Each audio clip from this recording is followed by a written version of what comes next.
Dear Patriots, before the news starts, please subscribe to our patriotic channel by clicking the subscribe button. Give us a thumbs up to this video. Don't forget to leave your opinion below in the comments section. Share the news on Facebook and Twitter so you friends see it. Thank you. MSNBC just said that Republicans are a domestic terror group and should be locked up. It is ridiculous how liberals feel like they can make outlandish, baseless accusations about Republicans, but then try to play down any attacks against them by conservatives as merely being fake news. One of the most over-the-top smears yet to come out of a left-wing pundit happened recently on an MSNBC show, where a liberal went so far as to call the Republican Party a terrorist group. The discussion on AM Joy started straightforwardly enough, with host Joy Reid asking Democratic pollster Fernand Armandi, "We know that Florida has a large abundance of people who are on chip. In a state like that, can the members of Congress from Florida afford not to renew chip? And why haven't they pushed for it?" Armandi began by answering a rational fashion, albeit wrongly, "It's an excellent question, Joy. You know, Florida and many other states would be decimated, Florida's children, other children." Fernando then immediately went off the deep end about Republicans, stating, "And I think it leads to the question, is it any surprise that the party that is pro-pay for play, pro-Putin, and now with Roy Moore, pro-pedophilia, the fact that they're anti-children, is that any surprise? I don't think it is. And I think, Joy, this is emblematic, this chip scenario where you mentioned 9 million children, without health insurance. Things just got worse from there." The leftist went on, "I think if you take a step back, one has to ask themselves, and I think the American people should ask themselves the broader question, what has the Republican in the last 10 years done to help the American people? What have they done? This is not a political party, this is a domestic terror group.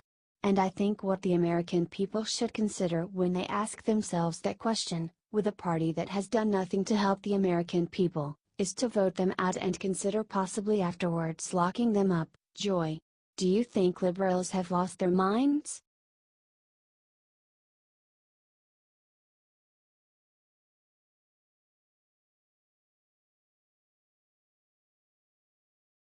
After Michelle attacked Republican white men, the RNC chairwoman dropped hammer on her. Michelle Obama landed in hot water this week when she spoke at the Pennsylvania Conference for Women on Tuesday, in which she gave a speech calling Republicans all men, all white.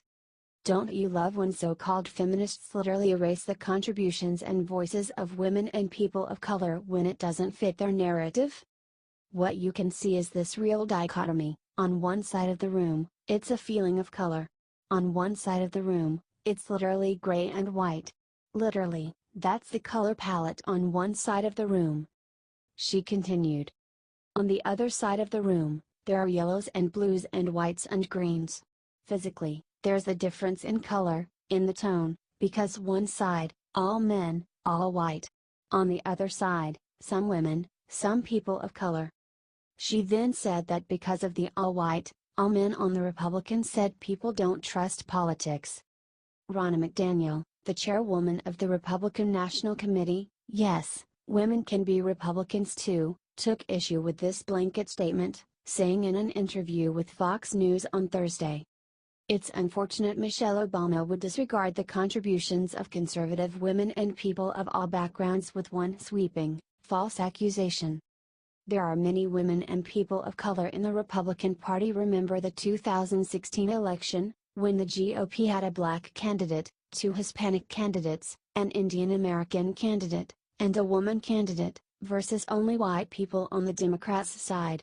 There is diversity in the GOP, and when Michelle Obama said that there is only white men, she totally disregarded those people.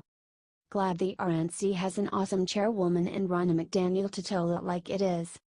Share it out if you agree." HT Fox News.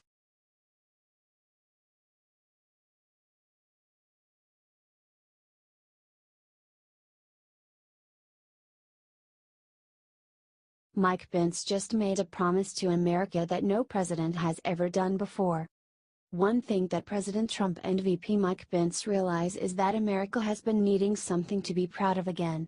Sure, we can say we are number one, but we need to do something truly awe-inspiring to prove it. That's why today, VP Pence was chosen to speak at the first convening of the National Space Council since 1993. He declared with absolute certainty that we will lead in space again and made a promise that no other president in history has ever done. The vice president promised that, under President Trump's leadership, America will make it to Mars and visit the moon again. Not only to leave behind footprints and flags but to build the foundations we need to send Americans to Mars and beyond. Now, it is worth noting that Barack Obama promised countless times to bring back the National Space Council but instead gutted NASA into obscurity and never convened the council once. Within just months of the Trump presidency, NASA has been restored and today the council was convened.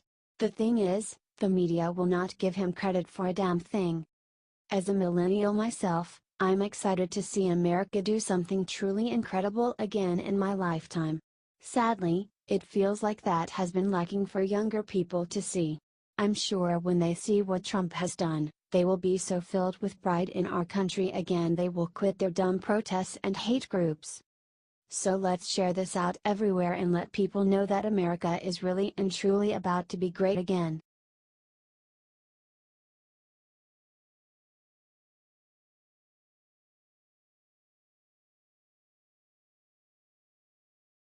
CNN Symone Sanders attacks New York Times for normalizing Nazis. The New York Times has been known for its extreme liberal bias. But according to some liberals, it is not extreme enough. Actress Deborah Messing recently attacked the New York Times for writing a positive article about conservative firebrand Ben Shapiro. Now they are being attacked for normalizing Nazis. They wrote an article called "In America's Heartland, the Nazi Sympathizer Next Door." As everyone knows, actual Nazis are terrible. But one New York Times writer profiled attempted to profile and understand them. But according to liberal critics, it's articles like this that allowed Donald Trump to be elected. Even though that makes no sense. In Ohio, amid the row crops and rolling hills, the Olive Gardens and Steak and Shakes, Mr. Hoveder's presence can make hardly a ripple. He is the Nazi sympathizer next door. Polite and low-key at a time the old boundaries of accepted political activity can seem alarmingly in flux. Most Americans would be disgusted and baffled by his casually approving remarks about Hitler, disdain for democracy and belief that the races are better off separate, writes the New York Times.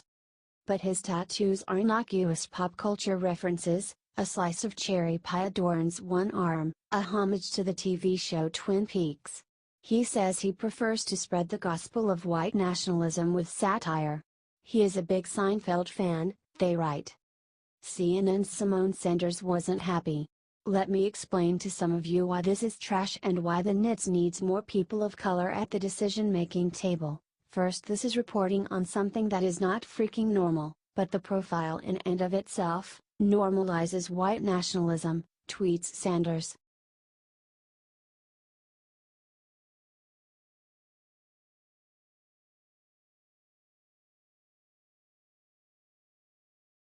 Breaking famous singer says he would murder Trump if given the chance in the interest of humanity.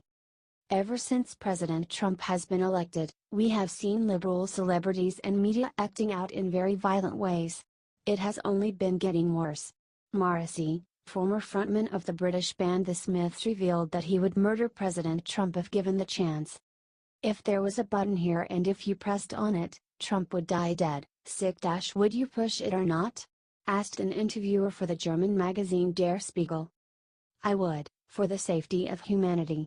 It has nothing to do with my personal opinion of his face or his family, but in the interest of humanity I would push, responded Morrissey. Trump has received so much attention, especially when compared to other candidates, Bernie Sanders, for example. Although the media said he would not win, every day, all the headlines, Trump, Trump, Trump, Trump. He continued. The American media helped Trump, yes, they first created it. Whether they criticize him or laugh at him, he does not care, he just wants to see his picture and his name. The American media have shot themselves in the leg, he continued. He grabs after everything like a little child. He is not a leader. He is vermin. I never expected him to be elected. Maybe, I have no faith in the political elite anymore, he said.